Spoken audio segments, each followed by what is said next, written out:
Okay, Pat. Good evening. I think I know everybody here, except maybe a couple of folks here. We're not ready to July 8th. I was not. You were not? No. Okay, I'm Pat Callahan, and I do goal setting sessions for cities. And travel pretty much all over the city of Iowa, although I'm getting to that point in my life where I'm kind of phasing out of this. Okay, so you might be one of my last goal setting sessions. I don't know. We'll see. I always kind of base it on, if anybody calls me, if I like the city, I do it. If I don't like the city, my standard response is, I'd love to help you, but I'm way too busy. So my wife says, you don't want to go there, do you? So, but anyway, as you may recall, back in July, we all gathered together and looked at a lot of different things. Talked about your accomplishments. We talked about issues and trends that you're facing in the future. We talked about things that had to do with issues, policies, ordinances. I see you did a bunch of work on ordinances here tonight. I don't know if any of them were on the list of topics that we covered that night. But and then the other thing we did is we looked at capital projects. And the last thing we did was we looked at things that we can do to be a better team.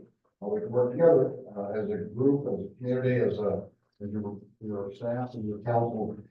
And at the end of that, I put together a report to summarize what we talked about that night. And I think all of you had a copy of it. So what we're going to do here tonight then is a follow-up to that meeting, is we're going to see if anybody has any questions on the report that I put together shortly after your meeting. And then the other thing we're going to do is that actually where we're going to spend most of the time, and that is the financial feasibility analysis of all the items that rose to the top, things that rank high, and whether or not you can, as a community, as a city, afford to do that. And I always tell councils when I do this process, it's one thing to come up with all these grandiose ideas, but it's a whole other thing is how are you going to pay for it? Okay. Now, some of these items have not a lot of cost. Maybe they have a lot of time that you have to spend on it, a lot of staff time, but in terms of city expenditures, not that much. And we've got that itemized in the report. So, by the way, that financial analysis is something that I encourage cities to do. You're one of the few cities that ever has done this phase two as part of this process. And I think it's a great idea because, like I said, a lot of city councils, when they do this, they're already into the projects and the sticker shock hits them. It's like, really, is that what it's going to cost? And that's what it's going to do with our taxes? Josh, in your financial consultant, has already done that. And so before you embark upon any of these projects, you already have a rough idea of what they might cost. And more importantly, what impact they're going to have on the property taxpayer and the water and sewer rate payers. So that, I think it's great that you did that. In fact, as I go forward, I'm probably going to share your report with other cities and say, you really need to do this. You really need to duplicate what they did in the program. The other part of the meeting tonight, then the kind of the third part is, what, if any, changes do you want to make to your goals and objectives? And we will take the time to review that. If you're so inclined, at the end of the night, when you say, wait a minute, this kind of changes everything, maybe we need to reevaluate some of those goals and objectives. I passed around what I called Exhibit C and Exhibit D, and that is your rankings that you give of all the projects and all the policies that we ranked at the last meeting. If you're so inclined at the end of the meeting, if you think this really changes the order in which we're doing things, this really changes whether or not that item rises to the top, you know, we can do a re-ranking process. And that's why I gave you that little summary that you can write on as we go along, make some notes. We'll talk about that towards the end of the meeting, whether or not you think as a council that's necessary. So, with that said, any questions on what we're going to cover tonight? Anything that I didn't talk about, do you think needs to be a part of this job? Yes, I was just gonna ask you. Yes. So. Now, hopefully you've all had a chance to read this before tonight's meeting. I am not going to read this entire report to you. Obviously, I'm going to assume that you had the chance to read it ahead of time. I think you got it by email. I'll have a paper copy here in just a minute. Okay. First thing I want to talk about is the report that summarized your July 8th meeting. Once again, I'm not going to read that report to you. I'm assuming that you've had a chance to look it over. And I need to know, was there anything in there that did not accurately describe what we did on July 8th? Is there anything that needs to be modified or corrected in any way? Okay. Did anyone have any questions on the report once you finished reading it? Did you have anything that you'd like to ask me? Yes. Yeah, I did want to ask on the initial rankings, Yes. you got department head ranking, mayor and council rankings, and then I'm assuming that they came up 1, 2, 3, 4, 5, 6, 7, Right. so on and so forth. I did notice your 7 and your 6 are kind of switched because 7, the aquatic study is 9, so that should be up a little bit further than. Well, I based the rankings entirely and exclusively on how you rank as a town. There was not a sum total. And the reason I do that is That's what I was asking. you folks you have a lot to contribute, but they were not duly elected by the public. You were elected by the public. And that's the order in which I put it. And I was actually quite impressed and amazed at how the department head's rankings and yours were really pretty close, okay? But when it comes time, and this is how I typically do it, I typically show the department heads just so you know where they were coming from.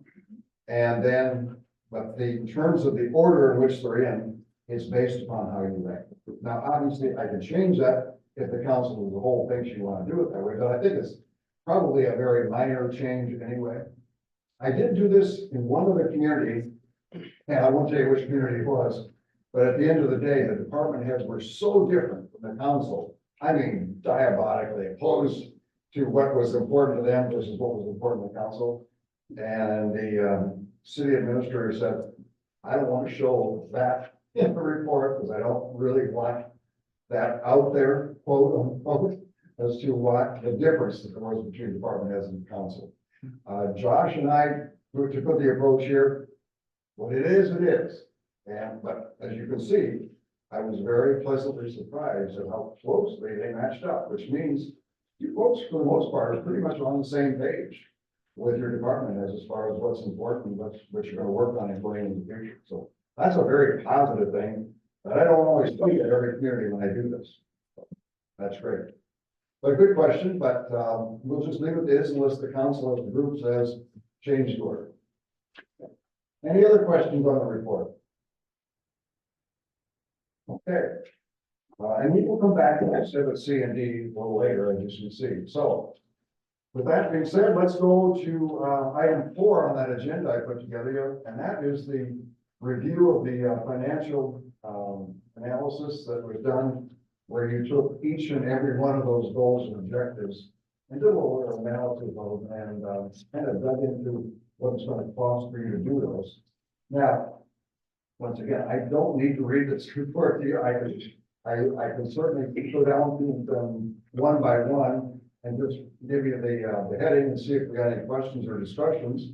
And if there are none, we'll move forward. And of course, Josh, I think you wrote most of this, and then you had some help from a few folks, as you saw in the report. You got help there from Andrea and Heidi, so that was great. So it's kind of a team effort on the part of your staff. So let's go to the first page then. And there, that just kind of repeats what you already know in terms of the projects that were discussed in this report. So let's go to the second, or the next page, the third page, and that is the financial impact analysis.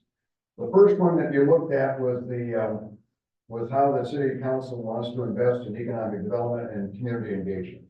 And as you saw that last sentence there, basically it's kind of a cost neutral type thing. And it's something as a council you'll work through going forward. And I think you probably had some discussions on it already. So are there any questions on that? Okay. Let's go to the next one, and that is, review additional revenue options, and, that's where it talks about franchise fee, which is, I'm glad to see you folks have that. Most cities in Iowa have that now. The interesting thing is how you have taken that money and applied it to various things, and I was surprised to see that you had actually allocated 60% to, property tax reduction. That's a much larger number than I normally see. I've even seen a few cities where it's zero. I've actually had a number of cities that I've done capital improvements plans where 100% of it goes to capital projects. And if you were to do that, of course, here, it's going to affect your general fund. And then that section, we talked a little bit about what you have to do if you want to change that split. Because it's a council resolution. And if you're going to do it differently than you have in the past, there should be a new resolution. Now, future councils can change this any way you want. So if you don't change it, that's fine. You don't have to, but a future council can come in and change those percentages completely by just one simple resolution that would be passed. And actually, it's not an ordinance, it's a resolution, so it's a basic policy. And then the other thing to look at is the local option sales tax. And I certainly hope you don't lose that money. I think there's going to be a lot of cities out there that are going to be really hurting if the legislature starts messing with that. Got an election coming up, you should ask the candidates who are running, what's your opinion on that? And can we hold you to it? Because you don't want them messing with this, okay?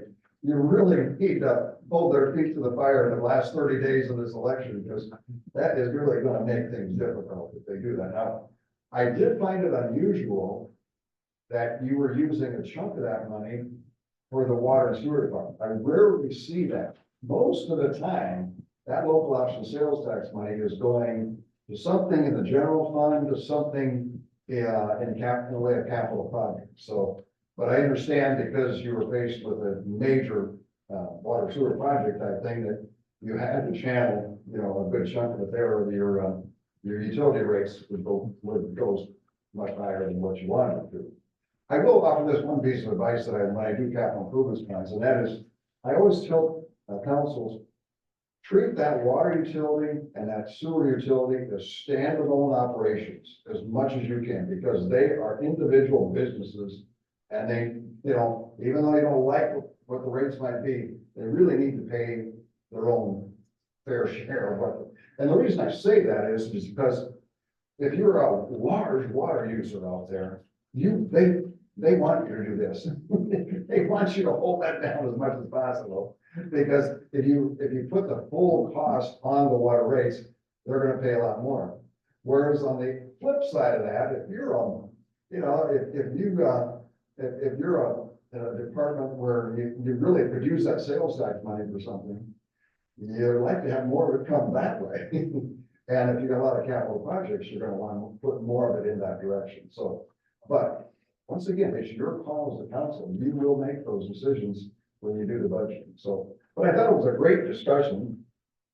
Is there any questions on any of that discussion and some of the things that were recommended in that section? Hey, Pat, maybe it's a good opportunity to catch up with recommendation 1 and then move to 2 first. So I'll focus on 1. So 0 to 5% of franchise fees is, I think every administrator would tell you that's a lot. And I think did an excellent job with our public face of it to try to draw out anyone that would ask questions. The intent of the 60% property tax reduction sounds like a sell, but at some point this revenue is critical to maintaining other operations for the city, which is why I start to recommend this fee's been normalized somewhat after a year.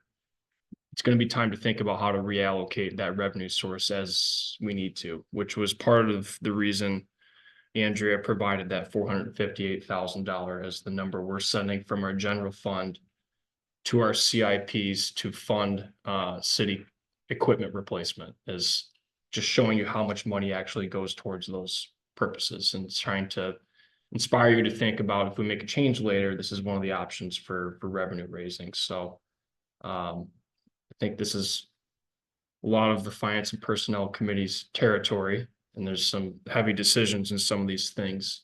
But I just at least wanted to explain to you that could be in the pipeline as far as a revenue item. Any questions? Recommendation 2, I think Pat kind of nailed it on the head, and it was one of the first kind of heavier meetings I had here in 2022 where our water fund was close to zero or negative for that matter, or was just above zero. I don't remember the exact specifics, but it's one of the first things Judy Carr said to me is the water fund has no real resources behind it at the moment. And I can't speak to prior management or decades of utility rate increases, what they it could have been or should have been, or doesn't matter. But I think that the city council has one of the challenges is trying to play catch up compared to what rates should be, and trying to put us in the best position possible so that we get back to some normal rate increases. And Heidi, through this exercise, and Andrea and I have been talking about what that requires, and it's not drastic, but it is still an increased requirement environment right now, and there's lots of communities faced with the same challenges we are. And the solution that I recommended in 2022 was sacrificing our local option sales tax income to utility funds to build up fund balances until we're in a better spot. And we're pretty close to that now, but the uniqueness was strange, I agree. And it just was, I guess, in my opinion, required to recommend because some of the rate increases being proposed to us by our bond council were quite shocking. And I joke about my grandma Loretta, but she's a real person and she's on fixed income in St. Louis. And you'd have grandma Loretta down here talking about how she can't afford years of 25% increases off the top for a couple years in a row at least. And that's kind of what we resolved is those terrible increases. And cities like Oline and I think Council Bluffs just passed some, was it $300 or $400 million wastewater plant project, or Sioux Falls, one of the two. But it's mind-boggling right now, the wastewater environment and what's required to happen. So just wanted to kind of take a pause and have some open discussion with you all if you are curious about some of the financial strategy at a high level of where we're going with some of these conversations. Now would be a good time to kind of poke around some of that discussion with staff or even Pat, who consults with other cities so much. The question I would pose to you is, my suggestion that the water and sewer utilities should be standalone businesses and kind of subsidized from the outside is, what would you do if the electric utility board came to you and said, yeah, we really don't want to raise electric rates. Could we have some of that sales tax money so we don't have to raise electric rates? What would you probably do as a council? You'd probably say, well, that'd be nice, but I think we'd be better to keep the rates where they need to be so that it pays its own way. Okay, same analogy here. No, as tough as it is, these are standalone businesses, like most people view them. We're also trying to prepare for, debt service. So obviously you need to transfer money out of those standalone and put into our debt service to make bond payments, loan payments. Yeah. And that's why we're trying to build it up too, is Yeah, can we sure. afford these huge twice a year payments? I don't know what they're gonna be. We're not done yet with the wastewater treatment plant. And then I saw your long list of water, name replacement and sewer. That was a scary looking list. But desperately needed. Yeah. Okay, any other questions on that part? Okay, any observations by the way? Anybody have Say any? we're elected, and you wanna put 25% on them. I don't think any of us will be sitting here for that. Otherwise you'd be home. For the reason that, I mean, our population isn't growing. Yeah, Well, they're just age. yeah. It's fixed income. So that was the purpose for going on some of those.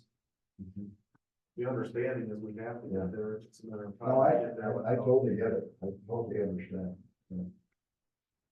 But I can tell you, as someone who's got private utilities, And you do too, you're the natural gas utility.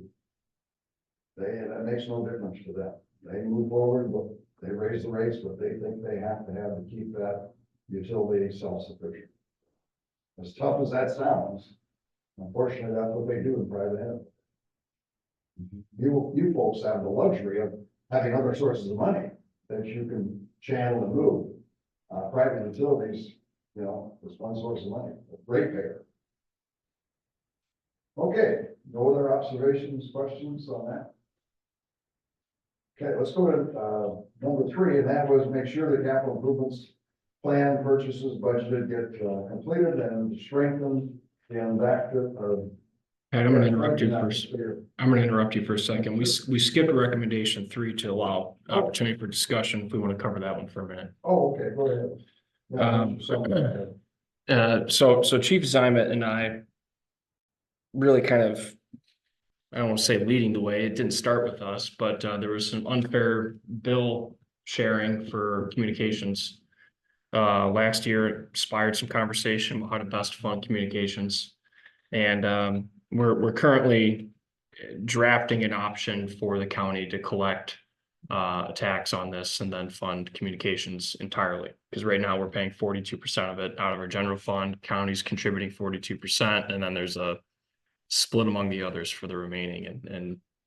And so the deeper you get in this conversation, the stronger the argument becomes the county should just tax on this and not let the cities try to contribute, because there starts to become some infighting. And so Andrew's a perfect example of what's going to happen here. And I only cite them because these were the mayor's words. Mayor was there, Rader, right? Mike Rader. So Andrew gets a bill for about $30,000 a year for communications. And, you know, we start talking about this in front of the mayor's group, and he clicks with them. Oh my gosh. You know, we've lost $500,000 over the last 4 or 5 years at City of Andrew, entity-wide, but that's a large number. And so some year in the future, when we're billing them for $30,000 a year, at what point with some of these tax changes does the City of Andrew decide, how are we paying this? Can we pay this? And so Chief and I and some of the others that have been deeply involved with this have been kind of pushing the message that it's not an issue right now to us or to the county, but 3 or 4 or 5 years from now, it might be your issue and you might have a knee-jerk reaction at that time. And so we're at a point where I think we're in progressive conversations, and our attorneys with Allers have drafted something that would be kind of a joint funding model for Jackson County communications, similar to Jones County, similar to Clinton County. It's just kind of getting all the parties to agree to it, which has been a heavy lift, but it's been progressive, and that's what this item is really about. I'm glad to see you in Jones County, which is where I live. And when I got down Mosa, I was kind of surprised to see, oh, city doesn't own the dispatch center. Because I was so used to having it over here and being a part of the city budget. I've come to find out you're kind of the exception to the rule, where the city is the owner and operator of that dispatch center. Vast majority of them are county operated, vast majority of them. And then you as a city contribute to their operation.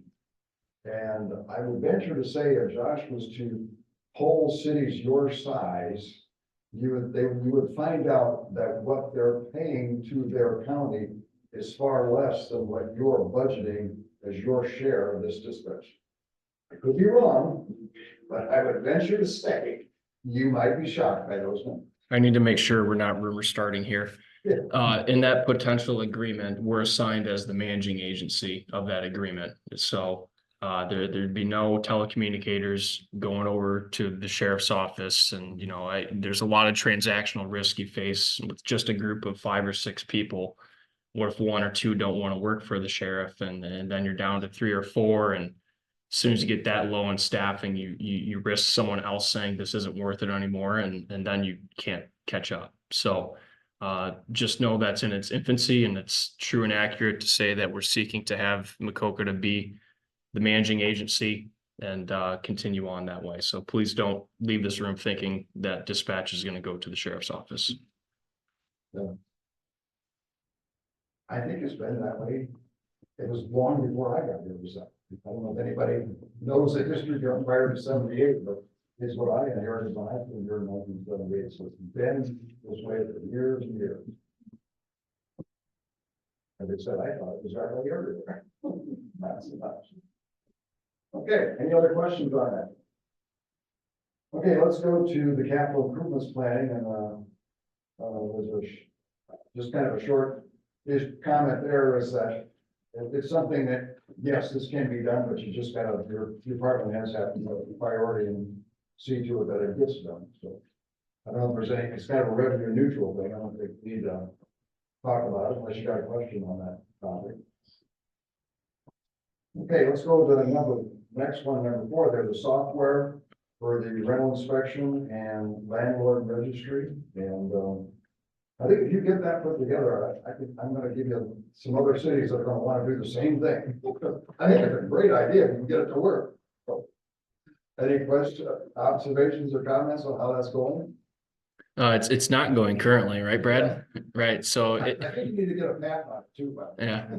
It's going every year until about December and January until we're making budget cuts. That's how it's been the last couple of years. So I mean, that's kind of a question up here is, Yeah, you know, we're looking to onboard a community development manager and maybe they have some Excel skill or some electronic filing skill. Do we wait to see what that person's skill set is to see if this is a worthy item to continue pursuing? Do you want an update on this at a later time?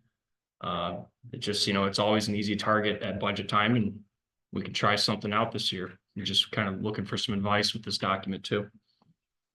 I was really surprised to see it got 5 votes from your folks, so there's definitely support there for it. Of the programs that we're looking at, was there one that? Yeah,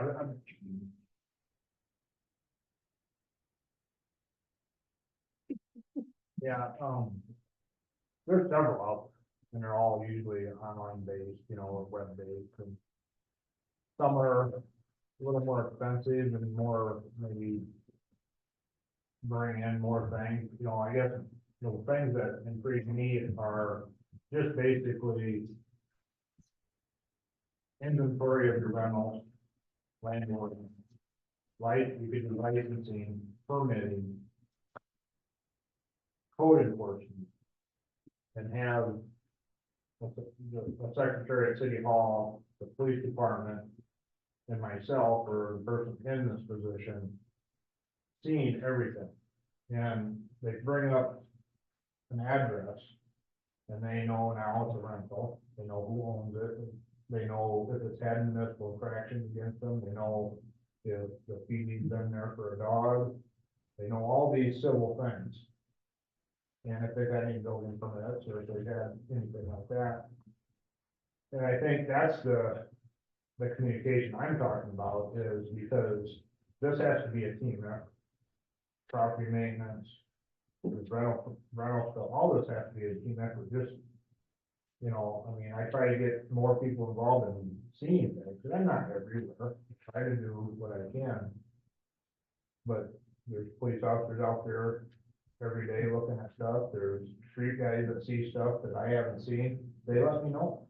You know, and that's, some of that is the other communication that you think of communication, but I'm talking about, if I've done something to a property, if I'm in the middle of doing something to the property, and at 2 o'clock in the morning, they're over there, police department, dealing with something, and there's a property maintenance issue that they can see that I'm dealing with, they can reinforce that to get something more done.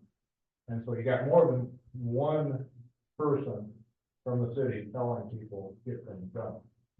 You know, or, you know, if I see that I get a complaint on a property that has this or that, or a dog thing, they all kind of mingle. You know, property maintenance and animal issues and neighbor issues, all mingle.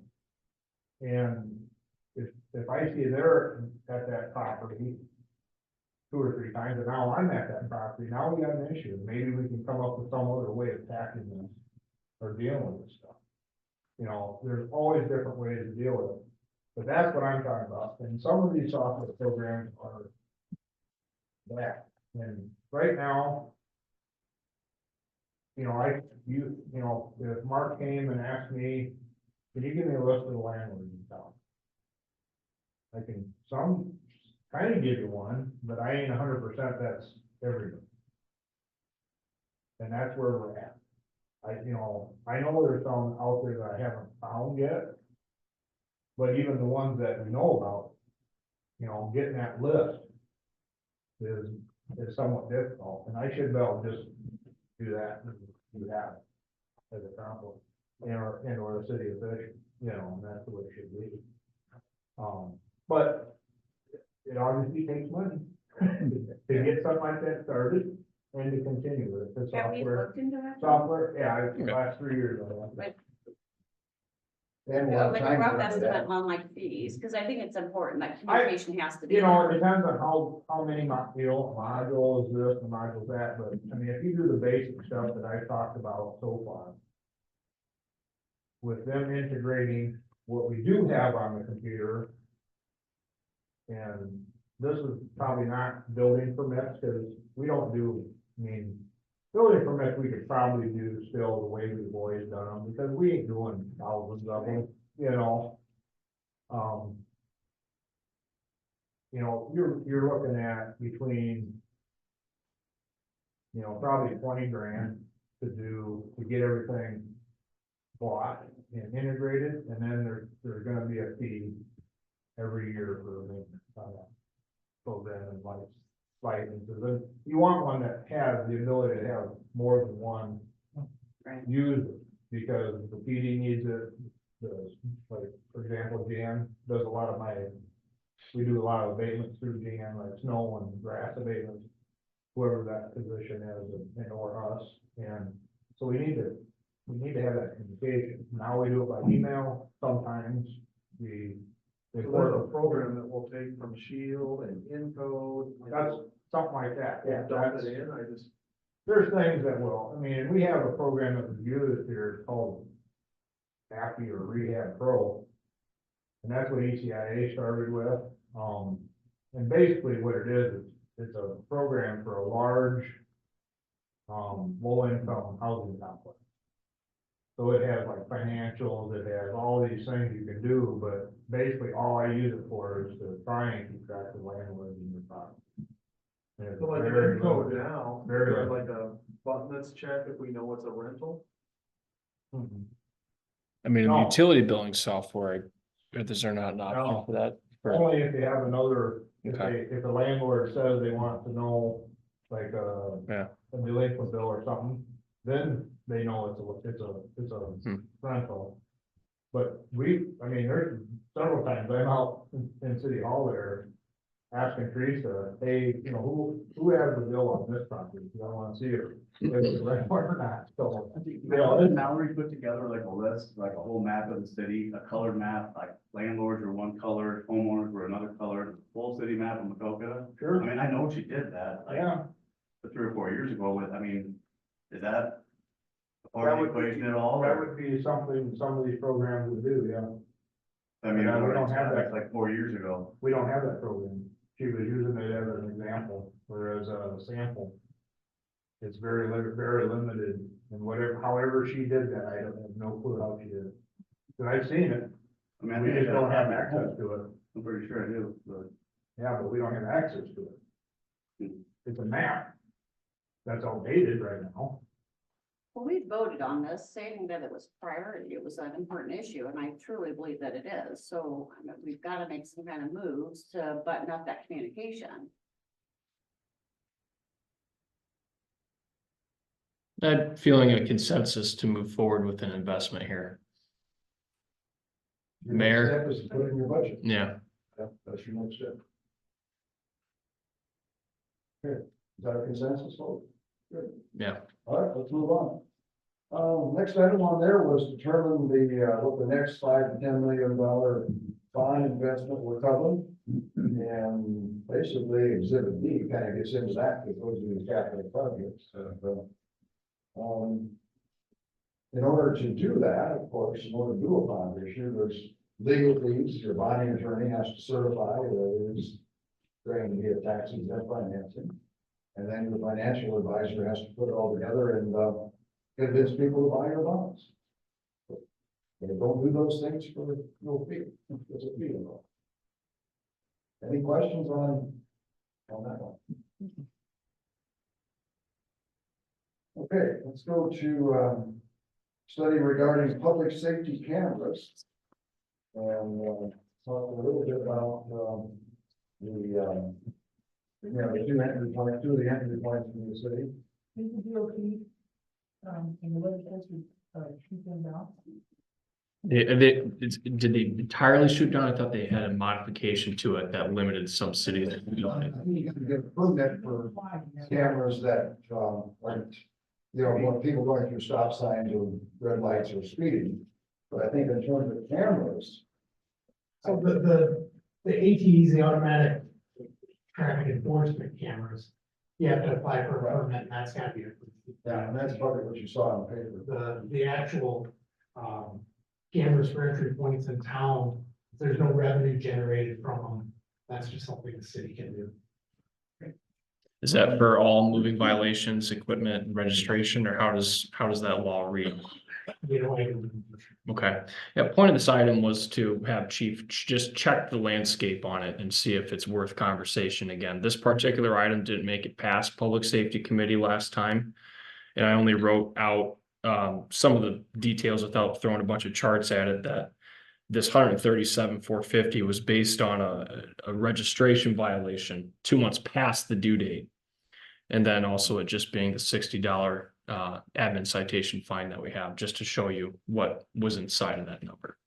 But the initial look at this wasn't just for enforcement, it was to gain revenue or to possibly generate revenue from the state on traffic counts, and there was some things that were tied to it that didn't necessarily relate to enforcement. I think we're stupid to not try and find a way to bring that revenue in if it just costs us putting a camera out. And I think I can be out of place where you can, but I think some of these cameras can go off at little to no cost to the city that provide revenue to the city due to our location on 61 and 64. And so to me, I get Big Brother, but you're all carrying a cell phone around and things like that. They're already watching, right? I didn't understand how that went nowhere.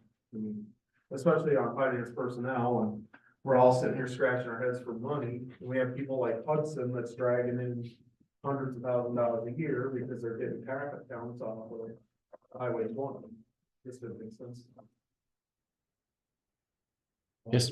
In Marion and Cedar Rapids, just recently made a long, you probably aware of this, put together a long list of cameras that they wanted to install.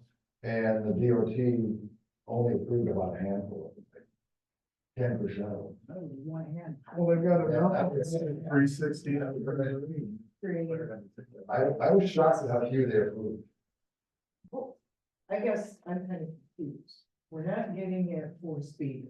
How are we generating? So, revenue? so originally when this was looked at, Mhm. these would be traffic cameras that would catch every vehicle coming into town. It would be enforcement on, registration violations only. And so, and part of the thing that made that a little bit more palatable to me was who's responsible for your vehicle being registered, the registered owner. And that's what makes the red light camera tickets or the speed camera tickets a little bit unsettling for most people, is because I could be driving your car and get you a fine. These were, set out with the idea that it's violator generated revenue. And it's, on the responsibility of the registered owner of the vehicle. But she's talking about, so like the traffic count from the DOT, and things, like where they will pay a fee if we share the information. So there were some different portions to that. That wasn't directly, that was part of what the sector can offer a little bit, but not necessarily exactly with these cameras. The cameras were for violation of registration, and where, city manager Bolt's getting some of his numbers was, they based that off of our traffic count, that the DOT traffic count, and they figured like, 0.5% of all vehicles on the road, well, 1% of all vehicles on the road have expired registration, so they used 0.5% for their fines when they started using some of their numbers to figure conservatively. So that's kind of where some of those numbers came from. Thank you. I'm going. All right. It's really tough to explain in just 4 sentences. I just didn't want to get lost in charts in this document because it's already long enough. Makes sense now. Yeah. I mean, I wasn't following how. So I guess what I'm asking is that, are we at a point here where chief should check into landscape, look at a DOT permit and reassess this? Is this a non-starter conversation or is this something he can look at?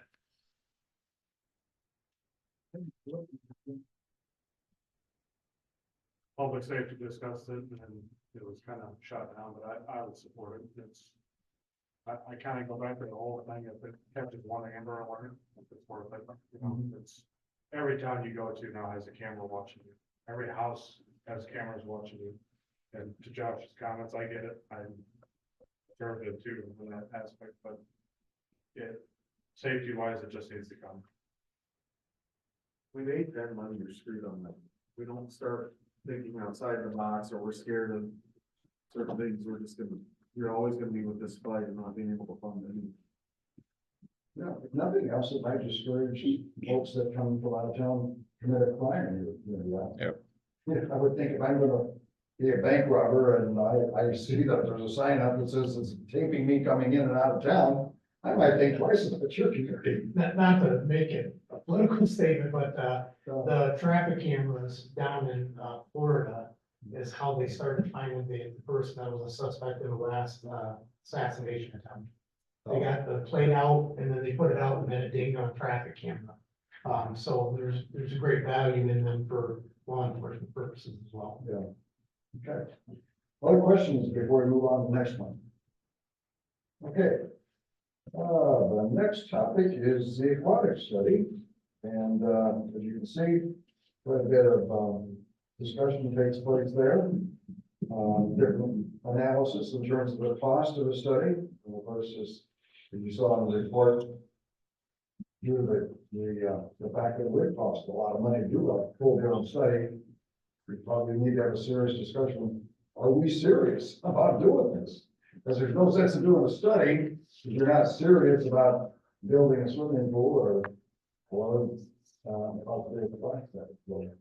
That would be the key thing before you move forward. Any questions or staff comment on the aquatic study?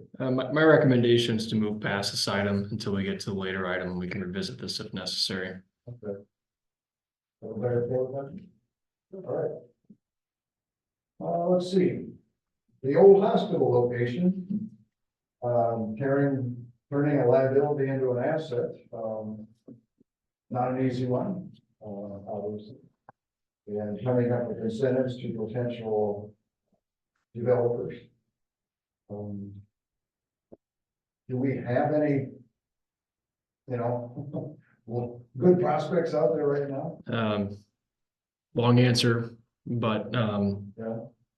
so, I did ask the DNR to send the current owner a demand letter to remove their underground storage tanks. That's required. Yeah. Same letter went out to the Jackson County Hospital Board and they turned around documents showing the transfer of all liability to the current owner who's currently awaiting sentencing.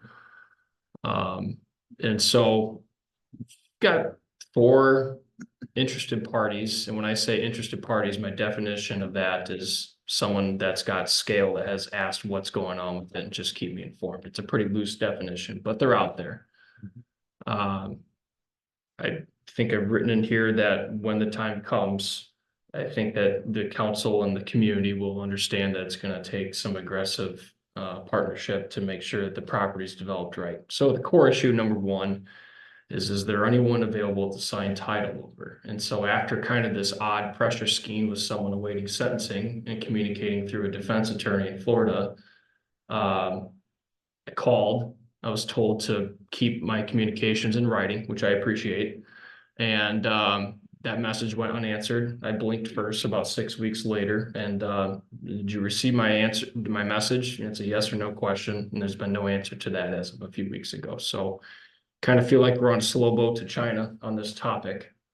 And we talked about this at length as department head staff today. And it became kind of spirited and wondering who's responsible and how did we get here? And it's nothing that was within your control, but what do we do now? And part of what I'm worried about, besides broken glass or grass growing or keeping it look, is, I'm being told by, the prior property manager that there's portions of that property that if you get in there and you lock yourselves in, you can't get out. You're either breaking things to get out or you're trapped inside.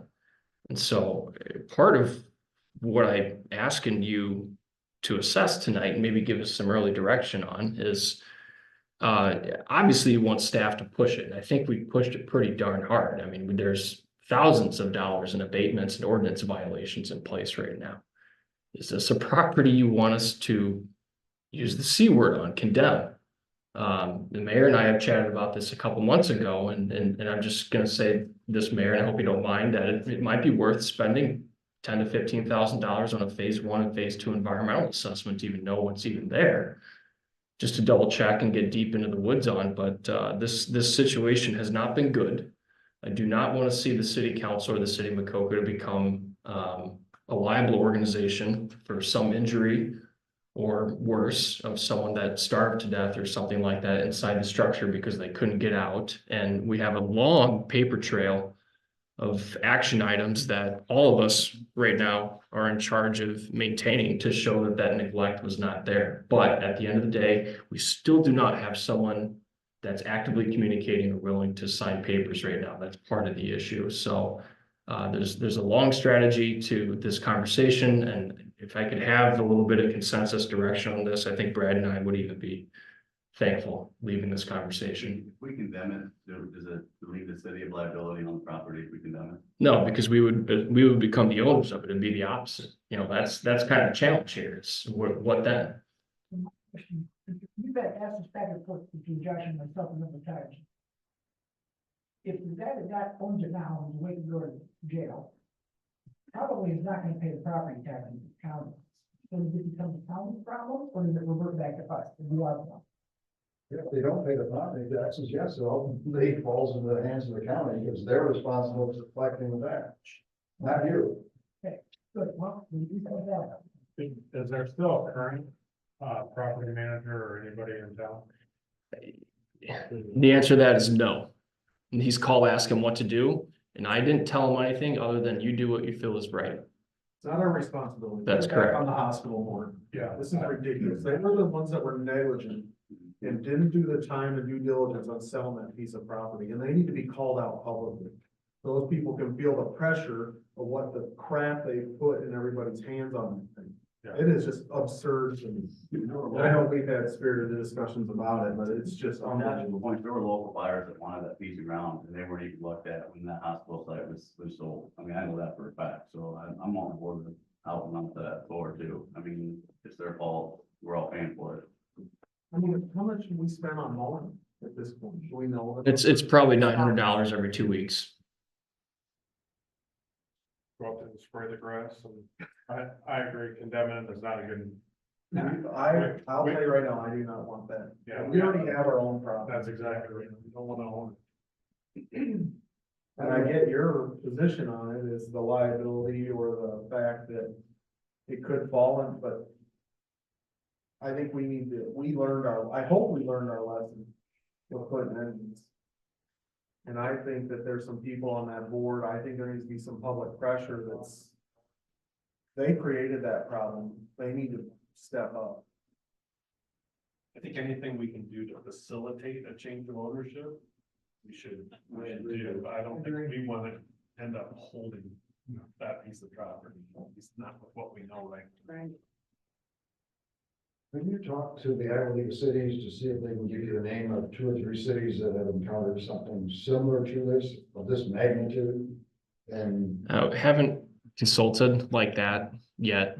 I think what I'm hearing tonight is how do you defend the structure from someone getting locked inside then? Is, you know, I maybe working with our attorney as to what are access rights to board it up appropriately and then call it a day. That's just a little bit of money invested and stay away from it. That's kind of what I'm hearing from you. Stay away from ownership is what I mean by that. And no matter what people are doing, they're gonna get down. So Yeah. You can bar it up, chain it up, whatever you wanna do. Every Monday I walk around it, there's only something new, a big road, every morning, I think. For health and safety reasons, I think we need to start just get a plan together and board up every lower window we can, all the way around this thing. At some point, we're gonna end it. And abate that, out of their taxes, that we've already made many things, like I spent hours already on the project, I was known, and it's going nowhere. So how much is it costing the city for each abatement that goes through on that? I mean, it seems like pointless to do an abatement if it's costing us money, Yeah. because if we're we not gonna pay get for that money. It goes to the taxes, I mean, eventually the taxes will be paid if it's ever sold or anything like that, or in some cases, in Maquoketa, we've dropped some of that to get a developer in there or whatever, a owner of properties. But example, the private neighborhood was a county property at one time because they got it back on taxes. And they used it, had it for many, many years, just empty lot. And they then eventually had a source with DCIA to do a pocket neighborhood. So there's no quick solutions here by any means. I guess our concern is like, it ain't our liability, but if we are, I'm walking up there every Monday. I got the street guys looking at it now, I got the PD looking at it now. Everybody uses that thing like a driveway or a road. You know, so we're gonna have people up there, but it's an attractive nuisance. So we are concerned about people getting in there and getting trapped in there or hurt in there. And us looking at, why are you guys allowing this, someone to get in there? I mean, you know, it's just a problem, and it's starting to get worse and worse every day for us. Can we barricade that? That's like the parking lot. I'm like those concrete barriers that they drop, kind of be barriers. I mean, that'd be something John and I'd have to talk about, but we could probably, I mean, we could limit access that way, you know. a little bit. The only problem with that is that you have to be able to get to the building. Right. Yeah, Yes. yeah. You can't just barricade it, call it. Plenty signs up. Other trespass signs on the buildings, you know, and there's, I mean, if somebody wants in that, they're gonna be. There's no. I mean, most people that are breaking in are bicycles. No, there's no, I can attest to this, as of today, there's no doors. Well, that's when we keep the eye on people out. Well, So- change the mark, yes, that's what I mean, if you want in there, you get it.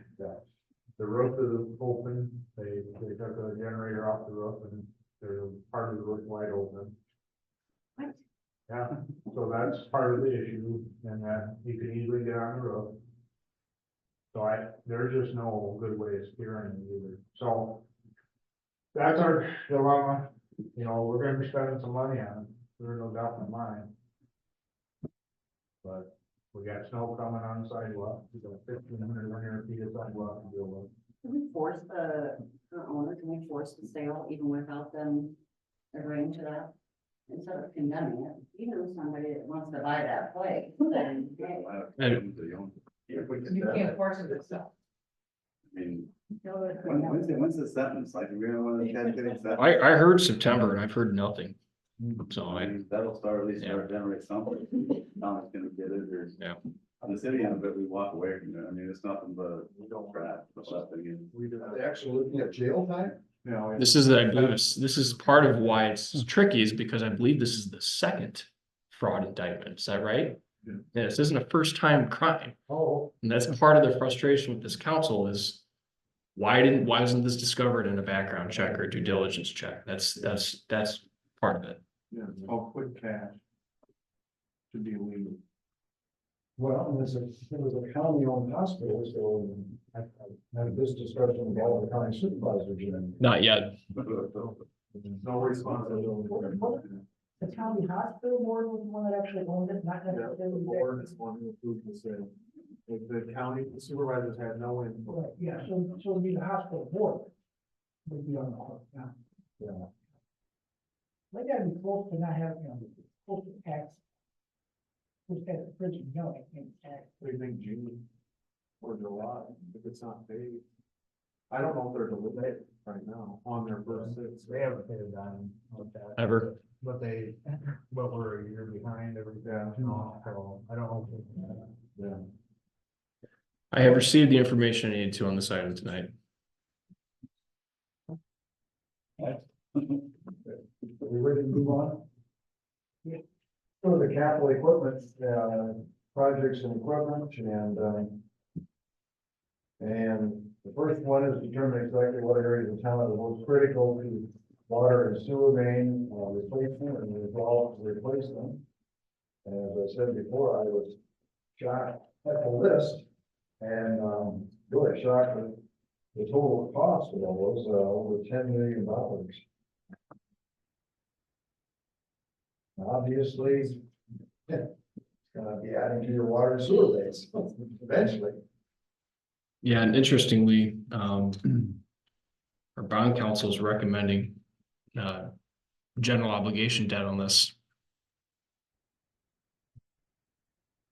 We're in a good debt position at the moment and so You have the debt capacity to do that.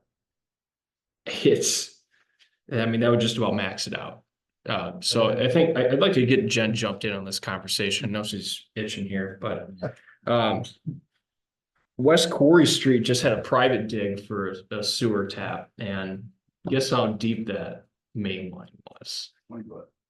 Not quite. 14 foot. 18.5 Yeah. So feet deep. that's why it costs $10 million, is in some areas of town, that's the amount of dirt and infrastructure excavation we have to go through. And then how do you coordinate connecting them back all in? And that's why it's $800 per linear foot, is all the engineering associated, the construction administration, construction, obviously. And so Jen and I haven't talked at great length about this document at all, but I'd like to just kind of open-ended here, maybe some of your initial strategies with some of this items, some of this. So we started a map a few years ago, and I think this was Josh's request, Jeff and I, of all the main breaks. And I think it's probably in one of these little highlighted memos here that you can actually look at. And we have places like Eddy Street that probably is about a fourth of water main. The rest of it's repair wraps, because we've had so many water mains breaks on it.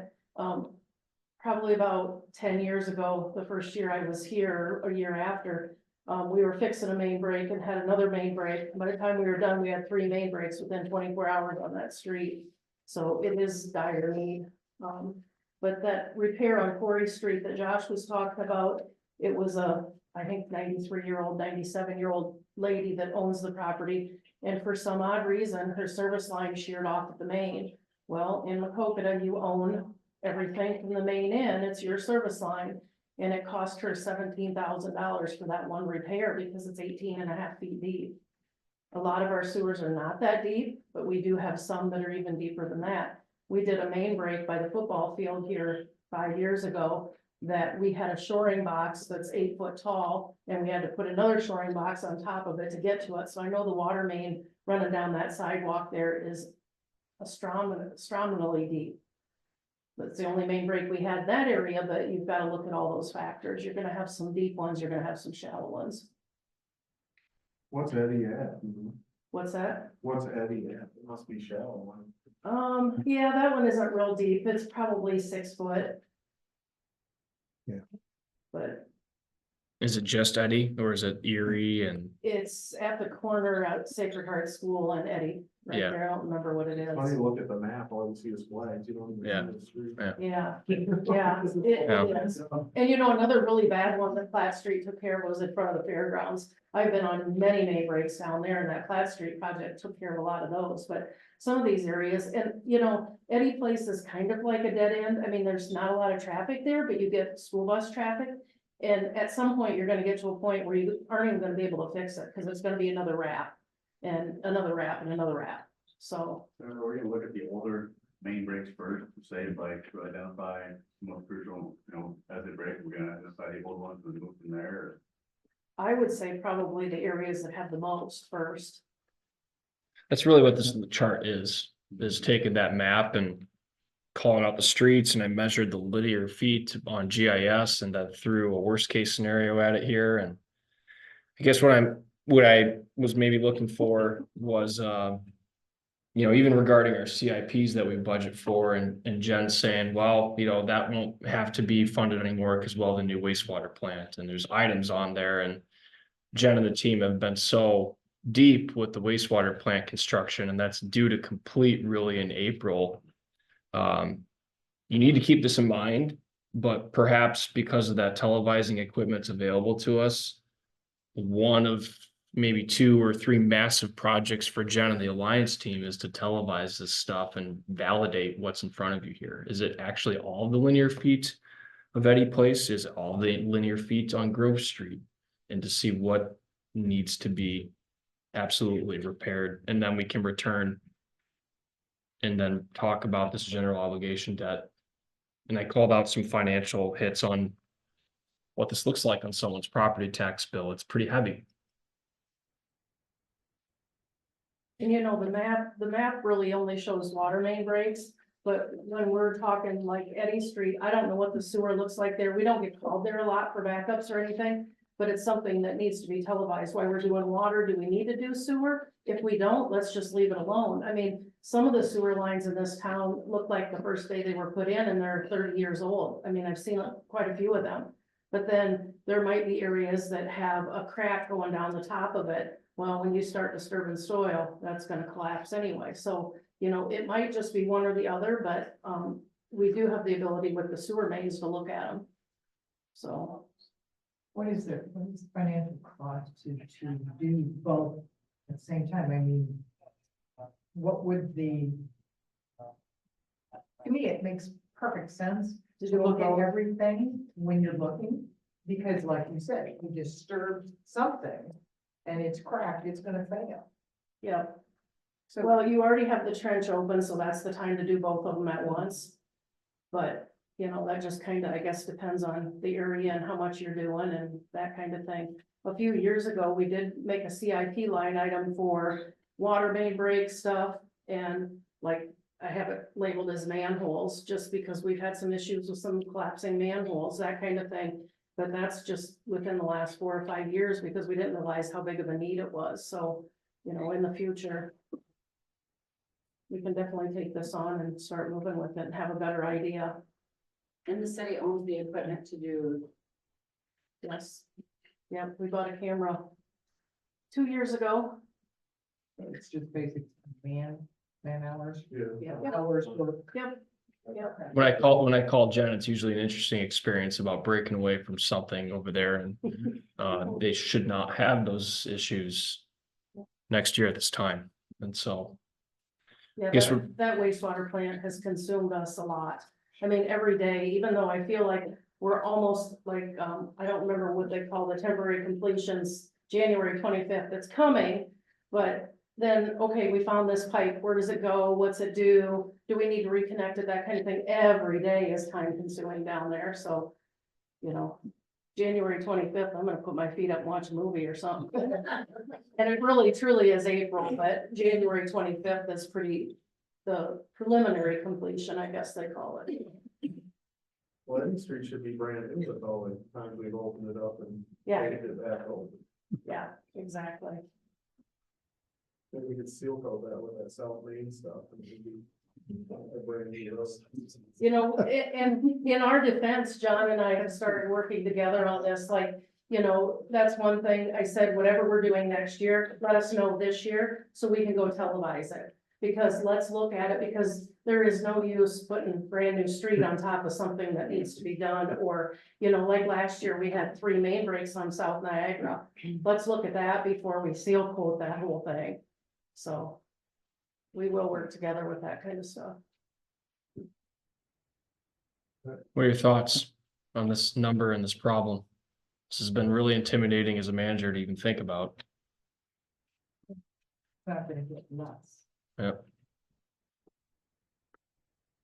Okay, any All right. other questions or observations? On to, the outdoor swimming pool and splash pad discussion. We've got some, information there about what it might cost, and, you know, first of list of other cities that have done these projects, and, what today's cost would be if they would did their project in today. Inflationary, world. So, and I was very pleased to see that second paragraph that talks about the O and M cost. Because whenever I do capital improvements plans, I always tell councils, yeah, it's great to add this new service, this new whatever. But if it's gonna add to your general fund, you have the money in the general fund to keep it open. And I've done some work up in Fresco, and they've taken on a lot of projects and services that other cities didn't. And now it's like, we can't keep all these balls juggling in the air. We gotta make some serious decisions. And so I was very pleased to see Josh have those numbers in there on O and M costs, because I'd yet to find a swimming pool that was self-efficient. I've never found one in the state of Rain for that. So, Well, Scott would call 75,000 to 100,000 per year loss, probably inaccurate. I think that's conservative, It's conservative. yeah. Because when we were asking the folks down in Monticello, so we're going back 2014 probably, 175,000 to 225,000. Mhm. Was the range she gave me. It could have changed since then. And then you go up to Florida Park and they had to increase their rate because they were subsidizing that $225,000 a year. And that's always the big thing. You know, I came here from the Miami area, and down there, I was tasked with opening up a family center and then an aquatic center. Well, they're both city centers. They couldn't afford to operate anymore. So they brought in YMCA. So I've got a really good feel for what aquatics costs, what outdoor water costs. I also have a really good feel for what the season is. So if you're gonna overbuild, you're building something that's gonna incredibly increase the ongoing cost. Here's the comparison I would encourage you to look at. Look at the amount that went into rec facilities and programs this last year, which was about 35,000. Okay, now if you build something like Monticello has, or like a DeWitt has, now you're gonna take that cost and times it by 7 for something that's open probably 10 to 11 weeks out of the year. So making sure to build it to scale is critical. In Solon, I think they had the best answer anywhere, which was, we just told the community, you can't do an outdoor pool. We can do a splash pad, but we can't do an outdoor pool. And if there was a recommendation coming from me, that would be the direction that I would go. So, you know, I think there were only 4 or maybe 5 votes on aquatics. My general concern as managers are those 4 or 5. Is there a consistent vision? Because right now I doubt it. And that's kind of the point of this conversation, is to establish what exactly are we after in a 3 or 5 year, I guess, aquatic mission, if we are pursuing one. And that's the question I'm leaving to you tonight. And then once we establish that, we get into what should we do? How should we do it? And so I just want to open that to you guys to get open this conversation of aquatics on that 4 or 5 votes. So please. Well, I just think if we're sitting here 1 minute and we're talking about, we don't know how we're gonna pay to do a need, which is replacing all the water mains. And now you want me to sit around, go over here and talk about spending $3 million on a want that we have no way to afford either. I don't think we have any room to be talking about an aquatic center right now. We need to be talking about what we need to do. I think at the minimum, I think we should be at least doing a splash pad. And we just compare them with the city of Delmar. I mean, how can Delmar afford one with the city of Maquoketa King? I agree with It's the that. biggest question that I get asked from citizens. I mean, I can see everybody in the council, even the general citizens, know that we can afford $10 million or $6 million pool. It's not feasible, it's not self-sustainable. Splash pad should be affordable. The level of splash pad that we get, that has to be determined, but I think we should at least move in the direction of bringing a splash pad to Maquoketa, because like I said, it's a tough pill to swallow as a council person. When you get that question, how can Delmar afford one with Maquoketa King? And I don't have any number for it. I mean, I would agree with that sentiment exactly.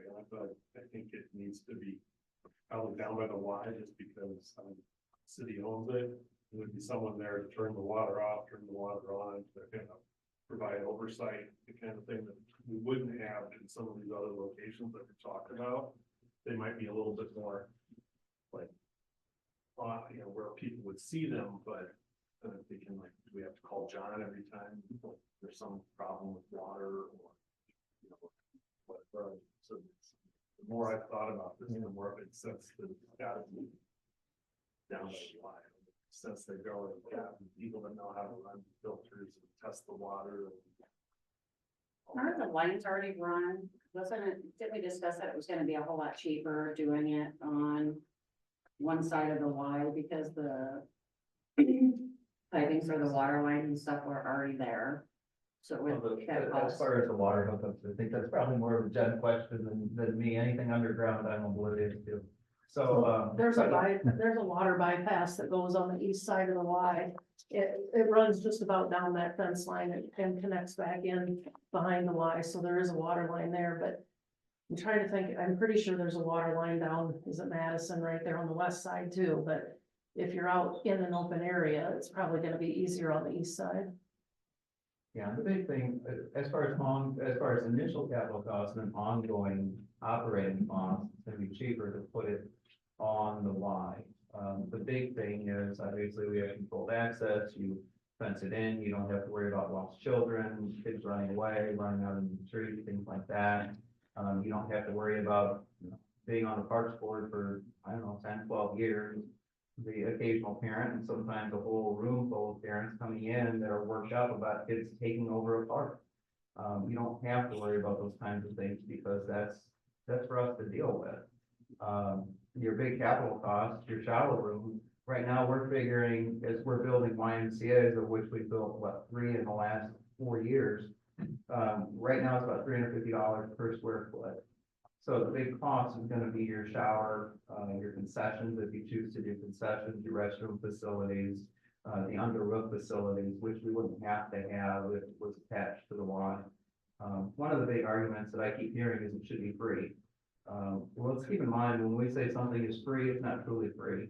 You're paying for it, I'm paying for it, all Maquoketa taxpayers are paying for it. It's just a matter of how we feel it's most equitable. Should it be through user fees? Should it be through tax dollars? And then also at the same time, what we're doing is we are opening our doors to neighboring communities. We're paying for it, Baldwin can come over and use it at no cost if it's just sitting out of the park or whatever. I'm not saying one is right and one is wrong. I'm just saying, keep in mind, free isn't free. So how do we think it's most equitable to go ahead and fund the operations of that? Yeah, ongoing at the Y, what we're pushing is our endowment. We've been able to grow that and average about $100,000 each year to the point where we're up over 750,000. So we're actually generating usually about $28,000 to $4,000 a year. Our goal is to get that up to a $2 million mark so we can help to decrease the need, the financial need, if we add a water park. So you add a splash pad, you have a funding source. You have fast revenue, you have membership revenue. So definitely, by all means, if you want to be financially prudent, I'm biased. Obviously, you probably didn't know that, but I would say you put it on the Y and we can keep those costs down initially and on an ongoing basis. I don't understand how you can consider it non-income. That's my opinion. I don't want that to be up there, just the simple vandalism and things. So do you want anyone that you would like the splash pad to have a Y membership? I think that's part of Scott's question is how do you want to pay for it? Taxes, Fundraising. fundraising. Every day, Delmer's full of Maquoketa. Yeah. Yeah, Very much so. Melbourne's free, isn't it? yeah. Right across the street from a park there, it's on a smaller scale. The water's not running continuously, it's like triggered by a step in there, push button and. Like people, if you go to Delmar and Splash area, you're gonna see license plates from all kinds of different counties and it's pretty packed. I don't think we need something on a huge scale as what you've got pictured in our little packets here. But I also don't think that it's fair to the citizens of Maquoketa that they're required to have a Y membership, and I'm great, I think the Y is great, don't get me wrong. But I don't think that that should be a requirement to enter the splash pad. Yeah, right now, obviously, there's membership fees, which are some of the cheapest in the region. And then we scholarship those folks who can't otherwise afford it, and then we do also have that pension. So we have different options, but it would be ultimately the person that's going to use it, it would be paying something versus paying nothing. I think you kind of start with it being free, and like say if we get one up and going, start. Maybe like. Go 3 years free and see where it goes, take a look at it, see if we have to draw revenue. I mean, one thing I found having my own business and running a business, I'm never afraid to give away free passes. And it draws a lot more people and people just want to keep coming. So I guess I look at it, if we put it to Y and we do like a 3 or 5 year free. And just see what it does, it's gonna draw more revenue for you, Scott, because people are still gonna want to come to the Y, they're gonna see the Y, how good this facility is, and your membership will grow. I will guarantee you, it will grow with that thing being free. And if you go at it like, first 3 years are free, I mean, don't say this out publicly, but I mean, you know, as we move this forward, 3 years free or 5 years free, just kind of see if your memberships grow, just by having it up there. And you know, when people do come to Maquoketa to use a splash pad, they are gonna use our restaurants, they are gonna use our facilities, and it's gonna be better for the community as a whole, I do believe, but I just see what Delmer's done with theirs, and how much their Main Street's growing, and how much, you know, new stuff is going in just by having 2 good owners that want to expand on their Main Street. And that splash pad is huge for them, because it draws them, because once they get done, they want to go play mini golf. Or they want to go to Beaker and have a pizza, or they just want to go walk around the town because it's a very nice community now. Having that splash pad, it's gonna draw money. May not go right into our general fund, or may not go right into Y right away, but I guarantee you, if we have a nice splash pad up there, it will be great for our community as a whole, without a doubt. But that's just kind of where I'm at with the whole thing. Couple extra pieces of information. Andrew and I have been working with Heidi and Nathan Overberg from Allers to put forth a urban renewal plan amendment. And what that is TIF. And so this sort of expenditure can be stretched to be TIF allowable, which is part of the difference between general obligation debt for something like a sewer and water main improvement versus something that attracts people for economic benefit. I hit that thing pretty good, Brad. Did not listen.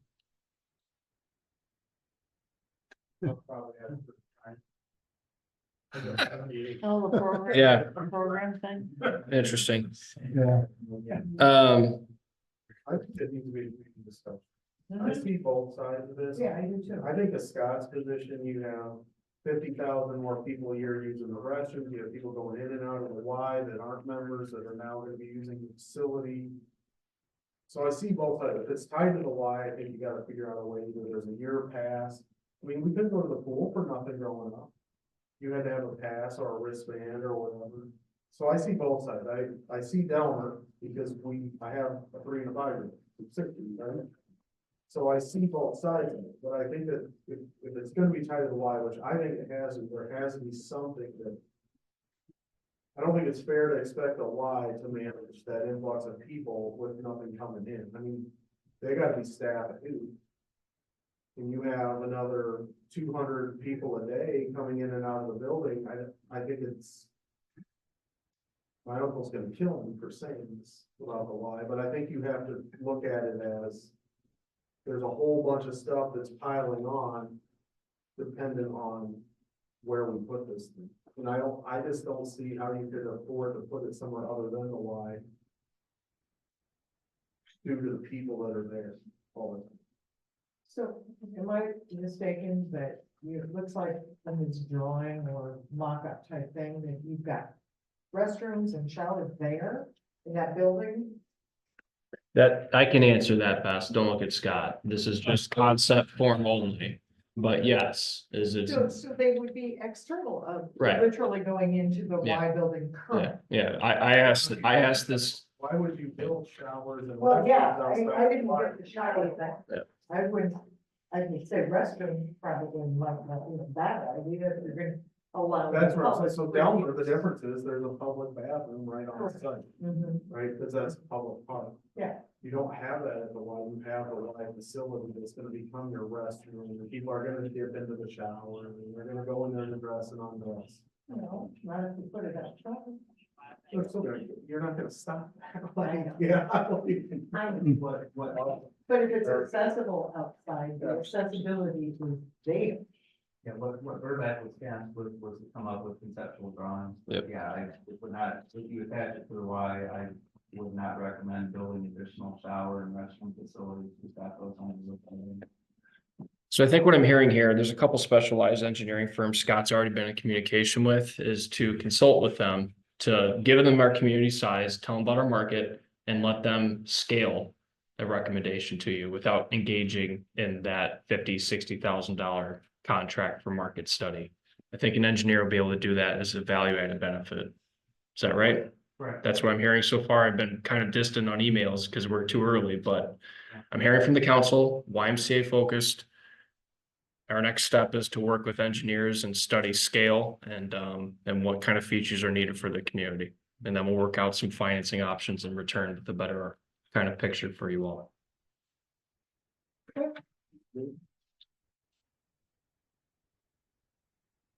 And we're all on board with shifting discussion away from the aquatics and then to the spot. We'll see. All right. What the community wants to say. I think that brings us to street improvements, right? Yes. Next one, street improvements, if you want to jump ahead there a little bit. You've got that street plan that you did in 2022. And I think for the most part you're following it, but so the recommendation is to continue to follow it and maybe go for the next 5 to 10 years. You need to say more than that? Well, I don't think so. I would recommend, because we're going to be on year 3 of 10 of this plan. The county redoes their plan every single year. It'd probably be appropriate for us at maybe the year 5 point to put out another request for independent consultant to look at our streets again. And I remember HR Green, an engineer firm that we're not very involved with. I mean, they were very close to getting this contract at first. It'd be nice to kind of court some outside interest and get another outside view at this. That's my only comment to this.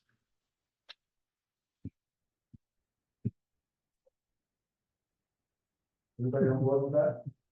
Okay. So you keep police and fire equipment updated. And you can see there's quite a bit of discussion there about police cars in that 60 to 70,000 range.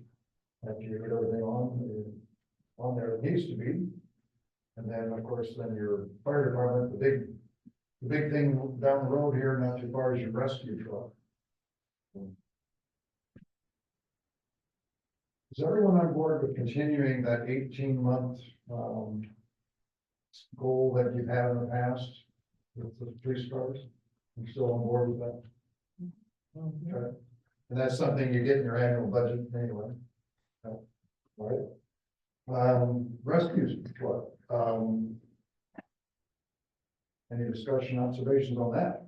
It's $800,000 plus at this point, and Fire department. excuse me. Fire department goes out, or the rescue squad goes out, right, a lot of that.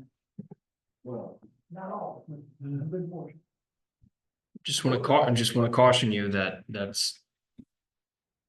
could change in some slight form. And I think they're really trying to make sure that that's possible, and they will if it's possible, but there's the possibility of this being an issue because of cost increases.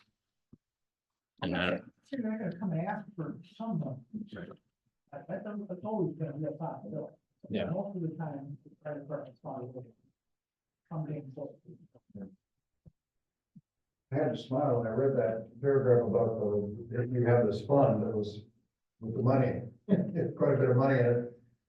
I came here in 78, 79, I said to Jim Frank, we need a separate fund, okay? And the council went along with it, and we were able always to convince the council to put a good chunk of cash in that fund every year. So we didn't have to go out and issue a GO loan to buy a fire truck. And that was back in the days when fire trucks were a lot cheaper than they are today, so it was a very doable thing. But Jim Frank latched right onto that, and thank goodness it's kept going through the years. That, by the way, I don't see that in a lot of communities. CIPs, The CIPs with that, with money in a fund, for fireworks, they wait till it's an emergency and then they go borrow the money to buy the truck. So, I think it's a really credit to Maquoketa that they kept that fund funded and moving forward, and I doubt if Maquoketa has ever issued a GO bond for a fire truck in all the years that I've been around and watched what you're doing. What's their goal on this truck? to fully fund it. Today or what? Yeah, it's probably, they'll want to play, you correct me if I'm wrong. But I'm thinking they'll want to order this within 2 years. Yeah, I mean, you just replaced the roll engine that took 2 years since not here, so. Brand new rescue truck that goes on 99% of your calls due. And the town's coming, I mean, I'm just one firefighter, one association member, but there will come a time where the funds are not through the association. I mean, a brand new aerial truck is $2 million now. And obviously, the city probably will never buy a new aerial truck, but, you know, that. We're looking at nearly $1 million for this season. That's correct. But the difference is it goes on every call almost, where your aerial does. What's the shelf life on one? 20, 25 years. Full for, yeah, something like that. But, I mean, right now, that truck is still worth some money too, so you're kind of paying that, you know, playing that side of the game, they'll still get potentially, you know, 100, 200, somewhere's in there, 1,000 out of it versus running that until it's dead, and then it just starts nickel and dime. I mean, in my opinion, nobody knows what the fire department had, or the association. Right, so are we even have this conversation when we don't know what they have for money to put towards the truck? I mean, you need 500 grand, you need 300, you know what I'm saying? I get where they're coming from, but no matter what, the association will have to seek. But no different than the city. I mean, I will tell you that that money is not there, and there will have to be loans paid. You know, it's the association does fundraising, a pancake breakfast, and the rescue squad does the letter every year. And the rescue squad's been around a lot longer than I have, and they don't have that money. But we also have to look to have a side by side and a vote for the association for the rescue squad. Well, at what point did this become not part of the fire department? That's what I guess I don't understand. Yeah. At some point, is the city's just gonna have to assume it, in my opinion. I don't But understand. here's the complexity of the situation. It's not just the city's rescue squad, it's several other townships' rescue squad too. So, well, that's my point is I feel a very honest effort from the Firefighters Association. I'm just saying that I think that they're doing their best, but if the city at all becomes involved, so too do 5 or 6 other townships. What happened if we went back all these cities that basically demanded they pay their fair share on these things years ago, back in the golden days of Gerald? And then that stuff went into, Operations in the CIP. yeah, mostly to operation. Yeah, but CIPs also increased as well. I mean, our tax assessments went up a good chunk, as you know, and their CIP went up because of those increases. If you still have a 28 agreement in place that was here when I was here, in that 28 agreement, the townships are required to pay payments to the city. And it's based upon a formula put out by Iowa State University years ago. And we went and made them pay the max for that. Yeah, and I think all the townships are at the max. So even if they wanted to, they can't generate more money beyond what they can generate. Sad thing is townships just don't pay us. Unfortunately. Yeah, and the budget Not that guaranteed. their allocation is based upon includes that transfer to the equipment. When I started here, we transferred from the general fund about 86,000 to support the CIP. Oh. It's up to 137 maybe, so it has trying to go up. Yeah. The That's support. the other thing I used to do with Jim Frank was at the end of the year, if he didn't use all of his budget, we transferred what he didn't use to the equipment. So if he did a good job of watching things, if there was anything left over, it got transferred over to the equipment. I don't know if that's still done or not. That's the way it used to be. It was an incentive for them to save as much money as they could throughout the year. Any more discussion we need to have on this? Okay, let's, go to. Um, We're gonna move to recommendation one. what's that? We're gonna move to recommendation one. Yeah. And so the budget season is approaching here. And I think part of the question some of the council has had is how do you plan for a technology overhaul like we just had 10 years from now? Or 15 years from now, or however long it may be. And so we'll have to incorporate that somehow into our budget plan to plan for those replacements. Okay. Any questions or comments on that? Okay, let's go to, abandoned rundown buildings and homes. Got 4 votes. And, the example that was on, was 402 South Fifth Street, so that was demolished, what was the final bill, 15,000? Yeah. Have you seen other cities take some sort of? Are they incentivizing this activity somehow? And we have a lot of poor properties in town that are not performing well and the city becomes involved and is there asbestos removal? Did they do it right? And next thing you know, we have 6 months of staff time buried into one house and this house went to the ground in 2 weeks and it's got grass growing in already. And I believe a neighbor bought it because they were wanting the property. Is that right, Brad? And this isn't a terrible house compared to some of the ones in town, but have you seen other cities take a position like this somehow to have the discussion of how are we eliminating some of these properties that are better off being bad houses? You know, what do we do here? I have. Yeah. Yeah, back in the times where you had more money to work with. Right. They would set, I've actually, and on most side, I did this a couple times where city actually went out and bought the house and tore it down and then turned around and sold it. Now, obviously, we didn't get enough pay for the demolition and everything, but a new house got built. And down the road, we have new property tax revenue. So ultimately, the city would be made whole. But yes, you gotta have what I call the seed money to get this rolling. And, the Iowa League of Cities has a workshop every May about nuisance abatement and dilapidated buildings. And, I think Nikki Shields does that workshop, and it goes into quite a bit of detail about how other cities have done this sort of thing. So you might wanna, if you haven't been to that workshop, that might be a good one to go to. Yeah. Well, they use quite a few examples of what other cities have done, so it is being done, yes. And that, then again, the alternative is, it continues to decline. And then it becomes an eyesore, and then suddenly it starts having an impact on surrounding property values. And it's just a downward spiral, so you're always better off to put a little money into this sort of thing and keep that from happening, because that will impact your property values down the road, and there'll be a price to be paid if you do nothing. So, yeah, that's great that you were able to do that on South District. We didn't do it. Oh, you did? The private owner did that. Private. Yeah. Okay. It just, it goes to show how efficient that operation was compared to the alternative.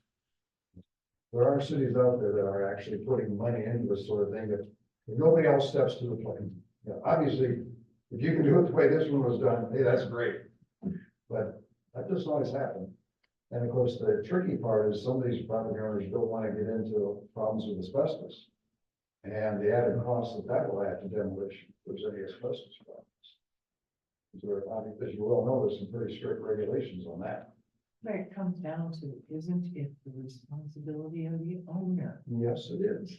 And, But then yeah, again- and how can we as a city go in and say, you tear that sucker down because we don't like it? Well, you give a choice, you tear it down or fix it up. I get that, and I seriously think that's what we need to do as, make it a little bit harder as opposed to, oh, you might have a $750, let's make it worth the effort of going in there and saying, fix it or get rid of it. Put it back on the owner, because truly, that's who's responsible for it. I am, if my property is a piece of shit, I should be responsible for either cleaning up or taking care of it somehow. Yeah. Ownership, responsibility, justice. I worked on abatements for that, and there's a lot of abandoned homes that are crappy looking in town. And I know Brad's tried to get a hold of owners, and it's like the hospital, it's crickets, and you're just. So that means that we still can't, as a city, go in and do something to the property if we don't have owner approval, correct? We do that. Yeah. We can do that. Once it's through the entire process, you can get court orders Gonna to say the it's- property, but it takes time. Pretty good process. Long and pretty expensive to get that Yeah, far. and do we really want to go down that? What we've learned is like, you put somewhat of pressure on the homeowner, and usually like, I mean, most homeowners are probably gonna wanna fix it up. A lot of people don't know that there's avenues and programs out there that will help them fix it up. Which we still have, Josh Boltzman, an advocate for people that come in, and that's the best way to do it. It's the best Absolutely. way to come in there and say, hey, we're gonna condemn your property. You don't wanna start doing that as a city. You still wanna work hand in hand with them to get their property to where they're at. Or if they get to the point where they can't, realize they can't afford to fix it all up, even with like grant help or other type of help, odds are they sell it.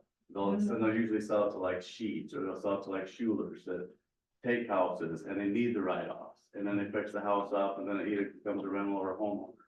That's 9 times out of 10, that's a process that happens in social.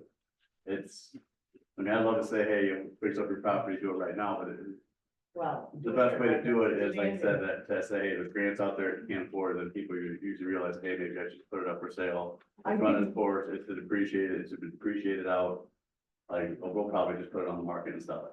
I understand that you can't walk in and fix it up today. I get that. But here again, it comes back to the responsibility of the property owners in the thing. And if they are abandoning their properties.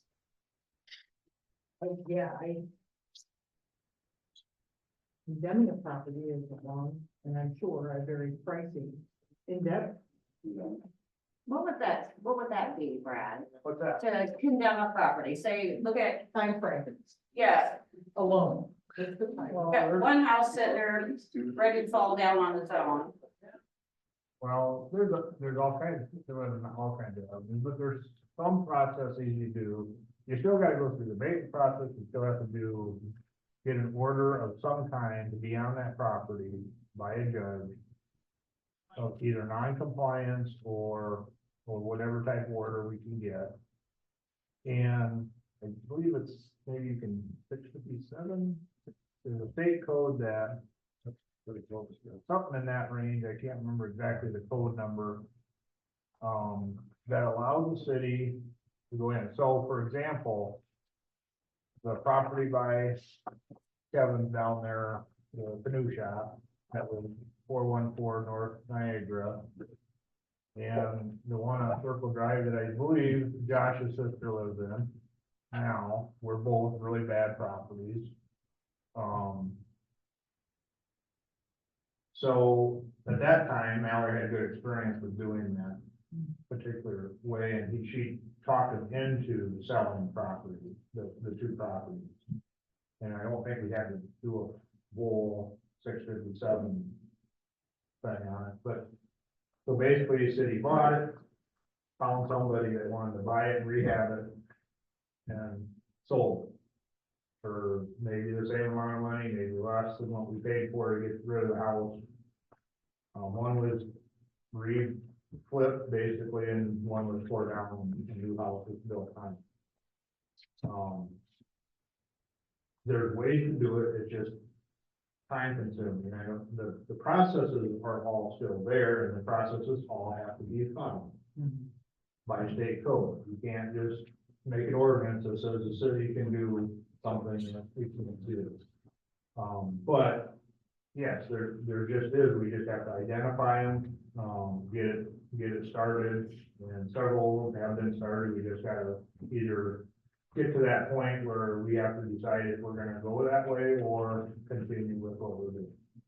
So Brad, I just asking this because I'm kind of interested. If somebody has a property and you go out and you're planning, they come to you and say, I don't know what to do. I don't have the financial wherewithal to do it. Do you have a listing of help that they can seek? We don't. And we do have, I plan for,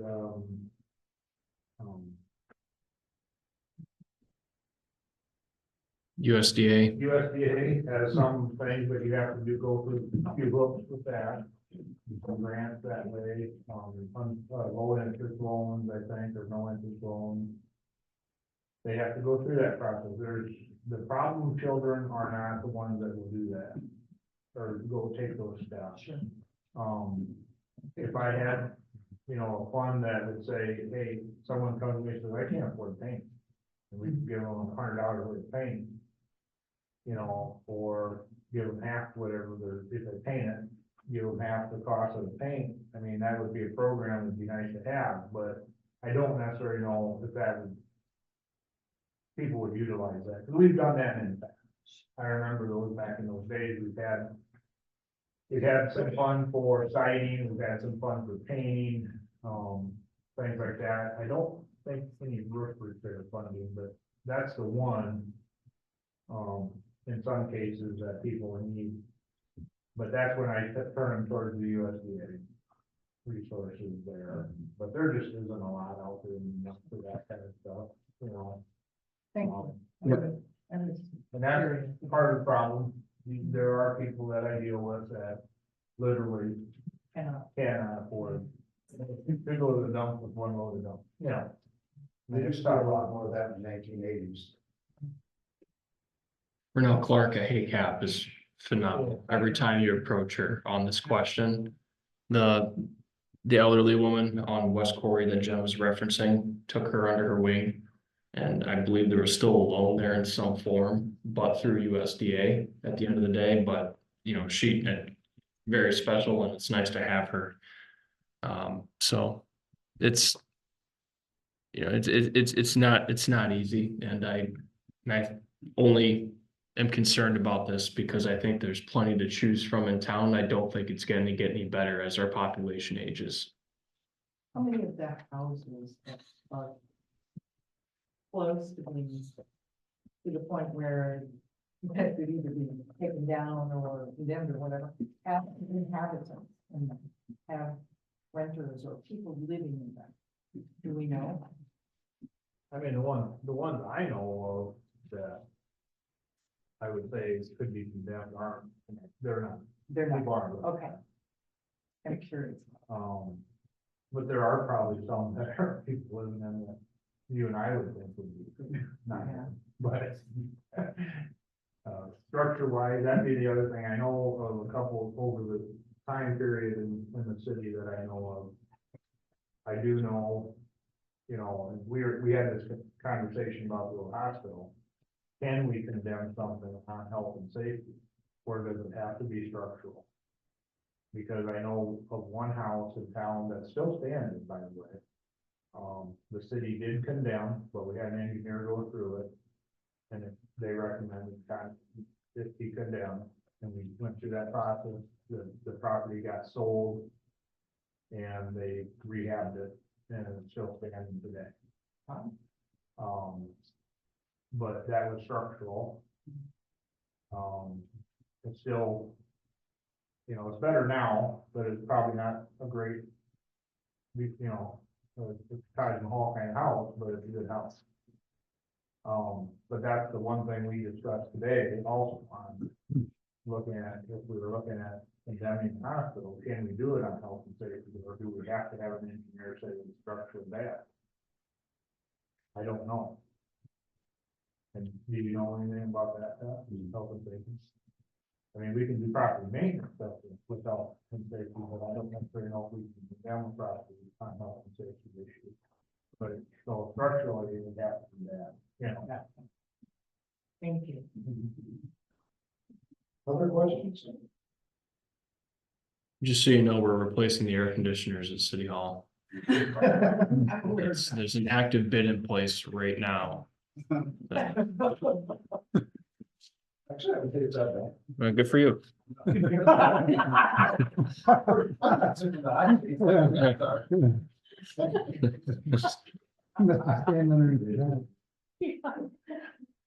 Okay, other questions, on that topic before we move on?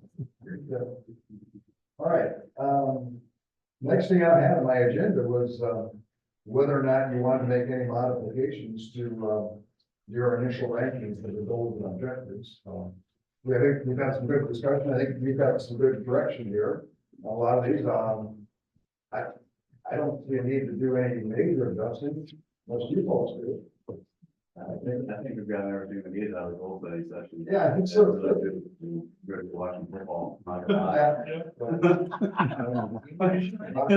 I'm certainly fine with calling it a night too. So, I'll make a motion to adjourn. sounds good. Okay. Yeah, that's a great discussion. I think, like I said, every city should really do it. Wow. Got a lot of. Yeah. I got a lot of.